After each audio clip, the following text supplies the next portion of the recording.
From Delhi, in the studios in Delhi, we have senior journalist Dibang, KC Singh, former Secretary Ministry of External Affairs. From Delhi, G. Parthasarthi in our studios in Delhi, former diplomat. We are also joined by Manoj Joy, editor and publisher of Waves, live from Chennai this evening. And our guest from Milan, Rocco Toffaletti, is a senior advocate who believes this case should have international jurisdiction. And I'm joined once again by Alexandro Maria Tirelli, who still believes the Marines should not have been sent back to India. And he's also joined by Emanuele Giordana, who's president of Letter 22, an independent journalist organization. Thank you very much, ladies and gentlemen. This discussion, it goes on at a time when there's a live news conference going on of the Italian politicians in Delhi. My first question is to Alexandro Maria Tirelli. Mr. Tirelli, you and I have openly disagreed. You and I have openly disagreed on this issue. Now, after all the bravado of your government, today your Marines are tamely sent back. It must be a huge loss of face and a major capitulation by your Italian government. It must be extremely embarrassing for the Italian government to have to do this. Yes, of course. The situation is, of course, a little bit embarrassing because we don't reach, of course, a conflict because we are too strong and peaceful nation and very reasonable. But I think that we have to split the political way of analysis and the juridical one. In the sense, if we have to talk about jurisdiction, we can talk about it. If we want to talk about a diplomatic way to solve this standoff, yes, we can talk about it. And I sincerely hope that Italy and India, that the governments find a way. No. But of course... on jurisdiction. I don't know if you hear me. On the question of jurisdiction. On the question of jurisdiction, Alexandro Maria Tirelli, I want to ask you, as well as Emanuele Giordana, who is there with you, that Italians, I think, have now accepted India's jurisdiction in this case. If they did not accept India's jurisdiction in this case, why would they send the Marines back? I will let Emanuele Giordana to talk. I just want to tell one thing before, in the sense, and very shortly, in the sense that maybe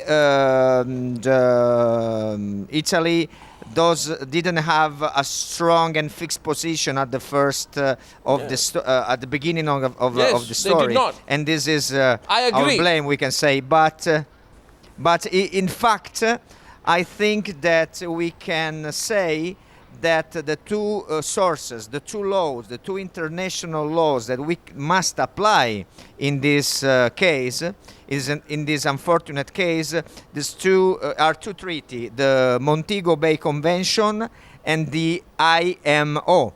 And I think that this is, of course, a reasonable way of analysis by Italian government, in the sense that Italy want to apply Italian jurisdiction according but you accepted. the international treaties. But you accepted.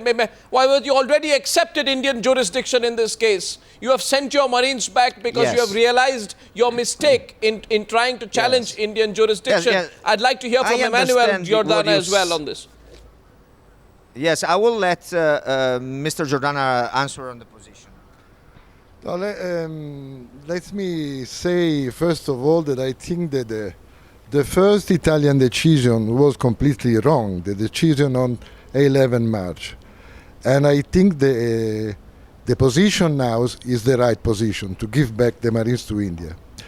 But let me say that is not a wrong position of Italy, but is a wrong position of some minister of the Republic, the Minister of Foreign Affairs and the Minister of Defense. As we see in these days, what is emerging in the press and also in public declaration is that our Prime Minister and our President of Republic, Mr. Napolitano, they didn't agree exactly with the Minister of External Affairs and Minister of Defense they're acting practically alone. This is a political responsibility of one or two ministers, and of course involving all my country, but I think now we can have a solution. Okay, let's get the Indian representatives in. Yes. First to G. Parthasarthi. G. Parthasarthi, there are different explanations coming in now. My fundamental question is, do you think the Italians have realized their mistake in the first place? Look, I think, Arunab, you have to realize the following. The line is off. One, the Italians have egg all over their face. Second, they gave an assurance that they would come back. They did not come back. Now, what has happened?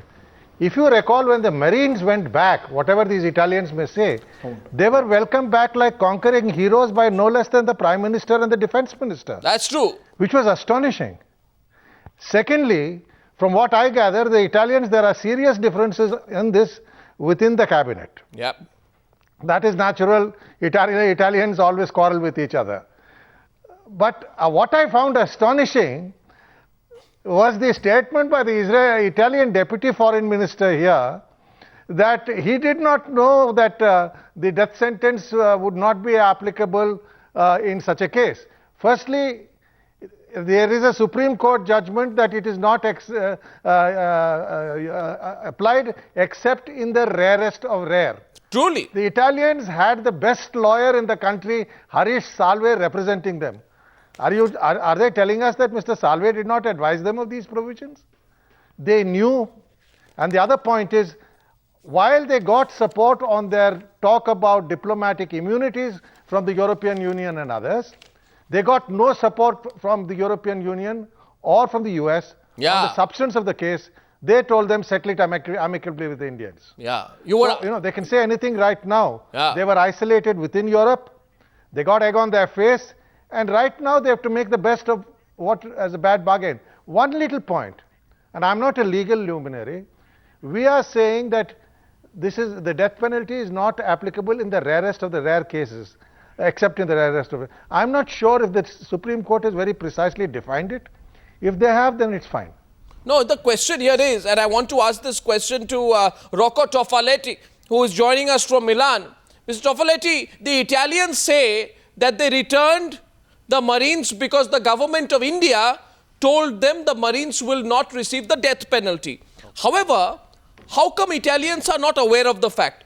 Didn't the legal team of the Italians do the necessary homework for them to know that this case does not merit that rarest of rare category and hence would not get the death penalty? In other words, this whole thing which the Italian government is saying, because the Indians told us we will not hang the Italian Marines, we send them back, cannot be taken at face value, Mr. Toffaletti.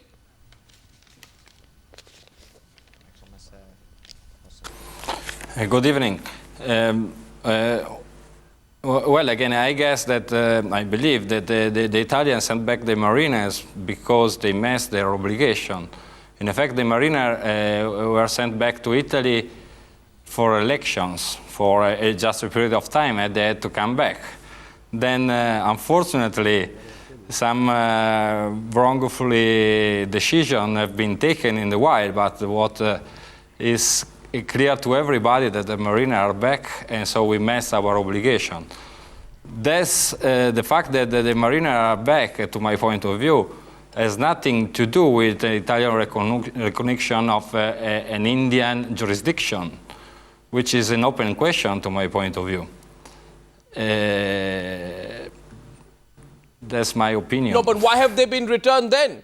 The only conclusion I can draw is, and I put this question once again to Alexandro Maria Tirelli, I open this up to our Indian guest. Yes.